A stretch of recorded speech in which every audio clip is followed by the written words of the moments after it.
அதிர்ச்சி. அமெரிக்க கப்பலை வெடிவைத்து தகர்த்த துருக்கி. நடுங்க வைக்கும் பின்னணி. ஈரான் போர் உச்சத்துல இருக்கிறப்போ துருக்கி கடற்கரைக்கு வந்த அந்த மர்ம கப்பல் யாருடையது? நிஜமாவே போர் மூளப்போகுதா? மத்திய கிழக்கில் அமெரிக்கா, இஸ்ரேல், ஈரான் போர் இப்போ 4வது வாரமா பயங்கரமா நடந்துட்டு இருக்கு. உலகமே பதட்டத்துல இருக்கிற இந்த நேரத்துல தான் துருக்கியின் கருங்கடல் கடற்கரையில உன்யே மாவட்டத்துல திடீர்னு ஒரு கப்பல் கரை ஒதுங்குது. ஆனா அது சாதாரண கப்பல் இல்ல. அது அமெரிக்க தயாரிப்பு ஆளில்லா விண்கலம். அந்த கப்பல்ல பயங்கரமான ஆயுதங்கள் இருந்ததை பார்த்து மக்கள் அலறி அடிச்சு ஓடுனாங்க.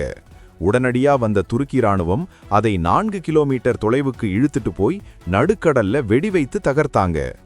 இந்த கப்பல் துருக்கி எல்லைக்குள்ள எப்படி வந்துச்சுன்னு இப்போ வரைக்கும் மர்மமாயிருக்கு. ஒருவேளை அமெரிக்கா உளவு பார்க்க அனுப்பியிருக்குமா? துருக்கி அதிகாரிகள் இப்போ தீவிர விசாரணை நடத்திட்டு இருக்காங்க. இந்த சம்பவம் 3ஆம் உலகப் போருக்கான அறிகுறியான்னு பலரும் பயப்படுறாங்க. அடுத்த சில நாட்கள்ல அமெரிக்காவோட பதில் என்னவா இருக்கும்னு பொறுத்திருந்து தான் பார்க்கணும். அமெரிக்காவோட இந்த ஆளில்லா கப்பல் தப்பு செஞ்சதா? துருக்கி செஞ்சது சரியா? நீங்க என்ன நினைக்கிறீங்க?